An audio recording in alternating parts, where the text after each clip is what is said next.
आजकल इमरान खान की काफ़ी आनियाँ जानी लगी हुई हैं। साथ साथ अपने बाजवा साहब भी चीन की हवा खा आते हैं। कहते हैं सब कुछ सी पैक के लिए हो रहा है, मगर क्या वाकई ऐसा है? कुछ अर्सा पहले जब सी पैक शुरू हुआ था तो लोगों ने समझा था कि पाकिस्तान की किस्मत खुल गई है, लेकिन वो किस्मत नहीं थी। पिछले कुछ अरसे में चीन ने FATF के मामले पर भी पाकिस्तान की मदद नहीं की और सी पैक के मामलात में भी कुछ खतरनाक खबरें आ रही हैं। कहीं चाइना के माल की तरह चाइना की दोस्ती भी तो। आए सी पैक की थोड़ी अपडेट लेते हैं।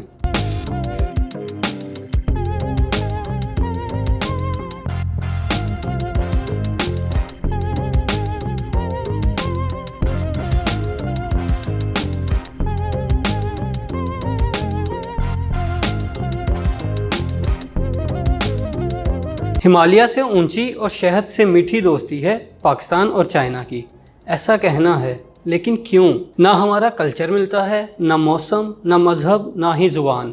तो फिर ऐसी दोस्ती आखिर हुई क्यों? इसके लिए हमें चीन की तारीख का ज़रा क्रैश कोर्स करना पड़ेगा। पाकिस्तान 1947 में बना और आजकल का चीन 1949 में फॉर्म हुआ। चीन एक कम्युनिस्ट मुल्क है और एक बहुत लंबी खाना जंगी के बाद चेयरमैन माओ अपनी हुकूमत बनाने में कामयाब हुए। चेयरमैन माओ की कम्युनिस्ट पार्टी की आर्मी ने चियांग काई शेक की क्यूमिनटांग पार्टी और इनके 20 लाख से ज़्यादा फौजियों को मेनलैंड चाइना से धकेल दिया। इन सब ने समंदर पार एक जजीरे पर रिपब्लिक ऑफ चाइना कायम कर लिया। आज भी उस मुल्क का नाम रिपब्लिक ऑफ चाइना ही है। वैसे आम जुबान में उसे ताइवान कहा जाता है। तब से लेकर आज तक दुनिया में 2 चाइना हैं, एक रिपब्लिक ऑफ चाइना और दूसरा है पीपल्स रिपब्लिक ऑफ चाइना, यानी अपना चीन।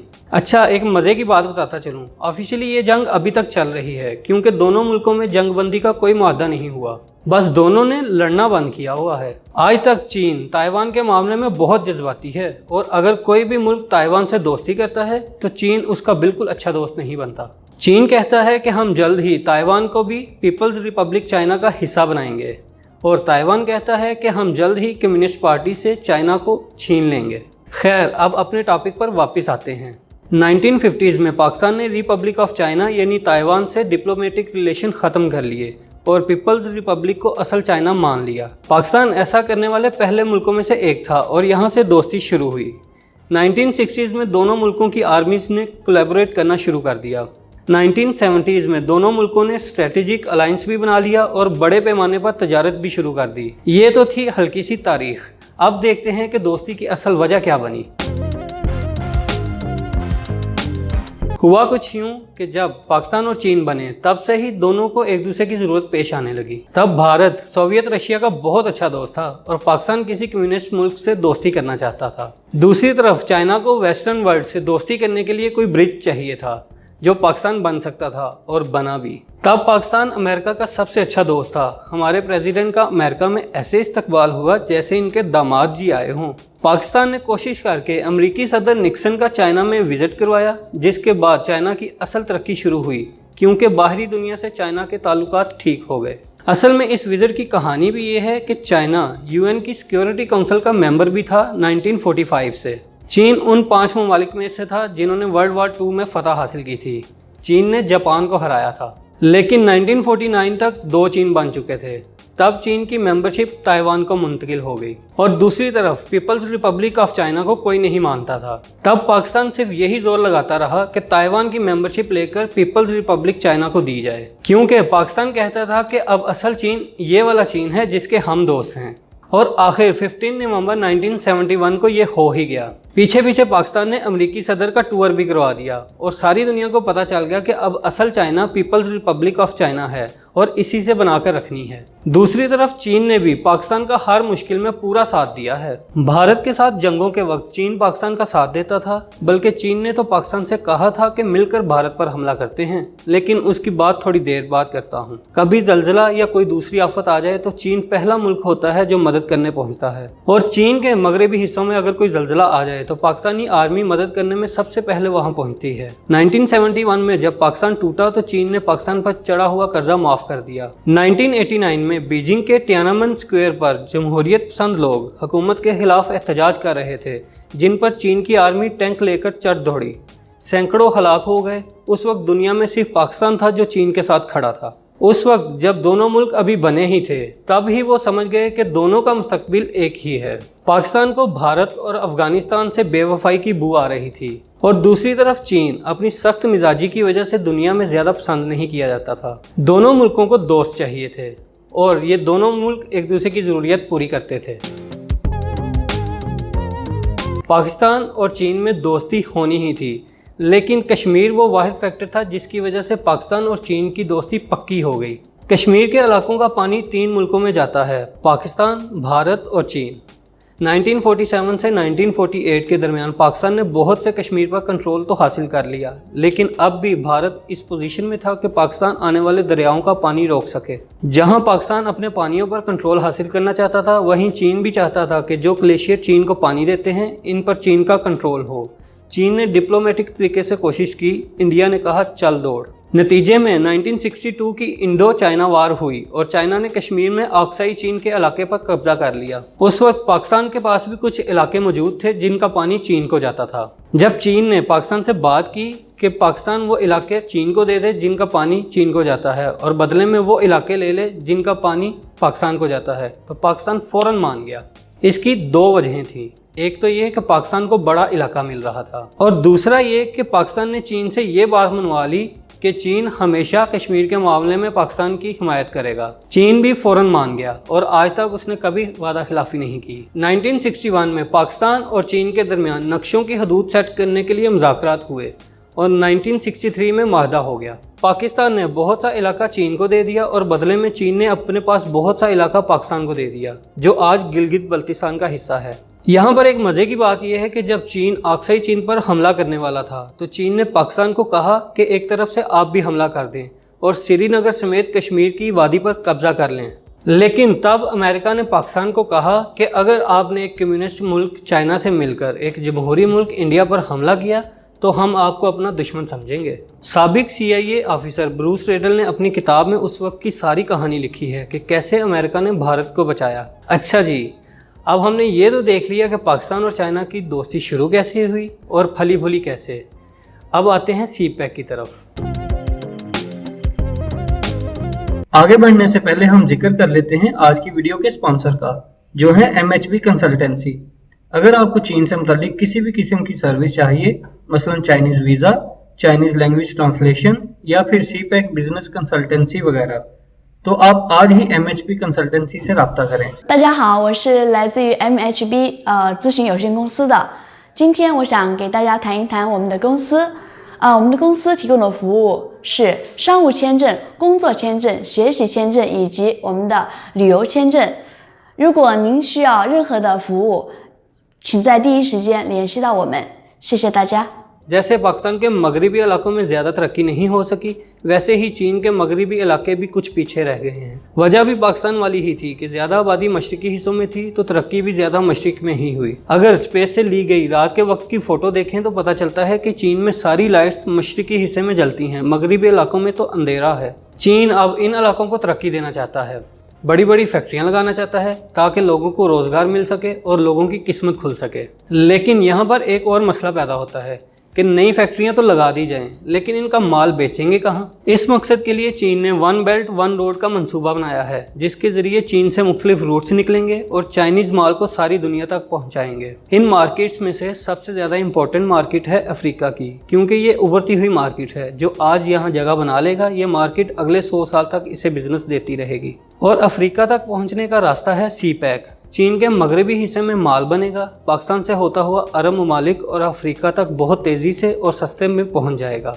अगर चीन अपने रिवायती तरीके से यह माल भेजने की कोशिश करे तो पहले मगरबी चीन से मशरकी चीन जाएगा, फिर समंदरी रास्ते से होता हुआ कई दिन बाद अफ्रीका पहुंचेगा। और वैसे भी इन समंदरों में इतने अमरीकी फौजी अड्डे हैं कि चीन का दिमाग चकरा जाए। CPEC में पाकिस्तान का फ़ायदा ये है कि CPEC का रूट पाकिस्तान के मगरबी इलाकों से गुजरता है। अगर इस रूट के साथ साथ पाकिस्तान में भी इंडस्ट्रियल जोन बना दे तो साथ ही पाकिस्तान का माल भी एक्सपोर्ट होता रहेगा और पाकिस्तान के इलाकों में भी तेज़ी से तरक्की आएगी। ये तो था CPEC का बुनियादी आइडिया। फिर बात आती है कि पाकिस्तान ने जो सौदे किए थे चीन के साथ, सड़कें बनाने के, डैम बनाने के, इंडस्ट्रियल जोन बनाने के, वो कितने अच्छे थे, उनमें कितने कर्जे हैं, कितनी डायरेक्ट इन्वेस्टमेंट है, इस पर हमने CPEC की एक पूरी सीरीज बनाई है जिसमें सारी इन्फॉर्मेशन है। अगर उस सब के बारे में आप जानना चाहें तो लिंक डिस्क्रिप्शन में मौजूद है। खैर, अब आते हैं कि CPEC अभी तक कहां पहुंचा। पाकिस्तान में पिछले 6-7 साल में 3 अलग अलग पार्टीज की हुकूमत रही है, लेकिन CPEC अपनी फुल स्पीड पर काम कर रहा है। हज़ारा एक्सप्रेस वे मुकम्मल हो गई, अब्दुल हकीम सेक्शन पर मोटरवे बन गई, मुल्तान सखर भी मुकम्मल है, ग्वादर तुर्बत भी मुकम्मल है, ग्वादर ट्रांजिट ट्रेड शुरू हो गई है, यानी काम फुल स्पीड पर है। 2020 में चीन के सदर ने खुद पाकिस्तान आकर बहुत से बड़े बड़े CPEC प्रोजेक्ट्स का इफ्तिताह करना है, लेकिन मसला ये है कि पाकिस्तान में जो तरक्की होनी थी वो नहीं हो रही। वजह यह है कि चीन को तो सिर्फ अपने माल को अपने मुल्क से ग्वादर तक पहुंचाना है और वो ये काम फुल स्पीड पर कर रहा है, लेकिन नौकरियां पैदा करना, इंडस्ट्रियल जोन बनाना, बलोचिस्तान और KP को तरक्की देना चीन की सरदर्द नहीं। ये काम हमारे करने के हैं जो हम खास कर नहीं रहे। हत्ता कि फ़िलहाल जो मोटरवेज बनी हैं और जो चाइना को हम रूट दे रहे हैं वो फ़िलहाल मशरक़ी पाकिस्तान से ही गुजरता है, यानी पंजाब और सिंध, और वो इलाके तो पहले ही तरक्की याफ्ता हैं। मगरबी एरियाज़ यानी कि बलोचिस्तान और KP के एरियाज़ को लॉन्ग टर्म प्रोजेक्ट में डाला हुआ है, जिस पर काम बहुत सुस्त रवि का शिकार है। इस सुस्ती पर दोनों मुल्कों को कोई एतराज़ नहीं, चीन भी इस पर ओके है, क्योंकि KP और बलोचिस्तान में चीन को सब कुछ नए सिरे से बनाना पड़ेगा और पंजाब और सिंध में पहले ही बना बनाया मिल जाता है, बस थोड़ी सी इम्प्रूवमेंट की ज़रूरत है। पाकिस्तान में हमारे लीडर्स भी सिंध और पंजाब को इसलिए ज़्यादा पसंद करते हैं क्योंकि यहाँ पर सबसे ज़्यादा आबादी है और जो यहाँ से वोट हासिल कर ले हुकूमत बनाने में आसानी होती है। पाकिस्तान पीपल्स रिपब्लिक को तस्लीम करने वाला पहला इस्लामी मुल्क था।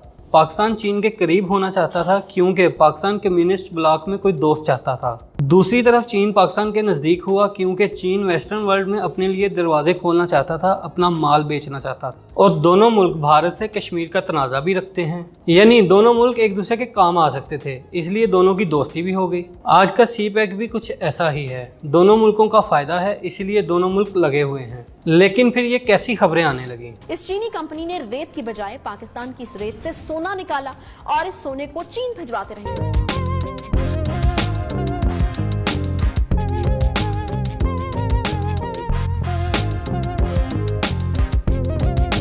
ये तीनों अलग अलग किस्म की खबरें हैं। पहली खबर सही है, लेकिन भाई अगर कोई कंपनी आई है तो प्रॉफिट के लिए ही आई है, और प्रॉफिट के लिए 2 नंबरी भी करना पड़े तो करते हैं। ये काम हमारे इदारों का है कि वो ऐसी कंपनियों को 2 नंबरियों से रोके। दूसरी खबर में हम खुद गलत हैं, वही हमें ऐसा निज़ाम चाहिए जहाँ पर बेनामी अकाउंट्स ना बन सकें। अगर ऐसा हो जाए तो पाकिस्तान में पेपाल भी आएगा और भी बहुत से फ़ायदे होंगे, और ऐसा होना भी चाहिए। लेकिन अब एक चीज़ में हम खुद ही गलत हों तो चाइना भी इसमें हमें सपोर्ट नहीं करेगा। तीसरी खबर तो सीधा साधा झूठ है। हम ये जानते हैं कि इस वक्त अमेरिका और भारत की एक टीम है और दूसरी तरफ पाकिस्तान और चाइना की एक टीम है। मुस्तकबिल में इकोनॉमिकली दुनिया पर राज कौन करेगा, इसी की जंग चल रही है। तो जंग में दुश्मन के खिलाफ कुछ अफवाहें भी उड़ाई जाती हैं, इसलिए झूठी खबरें भी मिलेंगी। मुल्कों की दोस्ती वैसी नहीं होती जैसे इंसानों की आपस में होती है। अगर आप मेरे दोस्त हैं और मेरा किसी से झगड़ा हो जाता है तो आप ये नहीं देखेंगे कि सही कौन है और गलत कौन, आप सीधा मेरा साथ देंगे, चाहे बाद में आप मुझे ये समझाएं कि भाई तुम खुद गलत थे। मुल्कों की दोस्ती बस फ़ायदे और नुकसान की बात होती है, ये दोस्ती नहीं होती, एक तरह की बिजनेस पार्टनरशिप होती है। यहाँ पर मज़हब, कल्चर और ज़ुबान वगैरह मिलना ज़रूरी नहीं, सिर्फ मुनाफा ज़रूरी होता है। तो भाई लोगों, चीन के मामले में ज़्यादा जज्बाती होने की बिल्कुल ज़रूरत नहीं। चीन अपने फ़ायदे के लिए हमारा दोस्त है और हम अपने फ़ायदे के लिए चीन के दोस्त हैं, और अभी तक तो ये दोस्ती बहुत अच्छी चल रही है और उम्मीद है कि आगे भी बहुत अच्छी चलेगी, क्योंकि दोनों का मुस्तकबिल एक ही है। दोनों की बस एक ही ज़रूरत है, लेकिन हमारे यहाँ ज़रूरत ये भी है कि हमारी हुकूमत KP और बलोचिस्तान के लोगों की तरफ ज़्यादा तवज्जो दे, उन इलाकों को तेज़ी से तरक्की दे और अपनी 2 नंबरियाँ बंद करे, और पाकिस्तान अपने डिपार्टमेंट्स को इतना मजबूत करे कि कोई भी बाहर से आई हुई कंपनी पाकिस्तान में डाका ना मार सके, और चीन भी ऐसा ही चाहता है। एक कामयाब और पुरअमन पाकिस्तान ही चीन के फ़ायदे में है, क्योंकि ऐसा मुल्क स्टेबल होता है। अगर पाकिस्तान अनस्टेबल रहता है तो चीन को सिर्फ यही फिक्र खाई जाएगी कि कब इसका इतना बड़ा प्रोजेक्ट डूब जाए। इसलिए चीन हमारे साथ है, लेकिन सवाल तो ये पैदा होता है, क्या हम खुद अपने साथ हैं? क्योंकि अफवाहें तो उड़ेंगी और झूठ भी बोले जाएंगे और इक्का दुक्का चीनी कंपनियां 2 नंबरी भी करेंगी। हम खुद भी तो इतने अच्छे नहीं, इसीलिए तो इतने मसाइल हैं। चाइना हमारे खिलाफ कोई साजिश नहीं कर रहा, इसलिए हमें अपने आप पर फोकस करना है। मुल्क को अंदर से बेहतर और मजबूत करना है। बाहर से हमें कोई ख़तरा नहीं। अभी के लिए इतना ही, मिलते हैं अगली वीडियो में।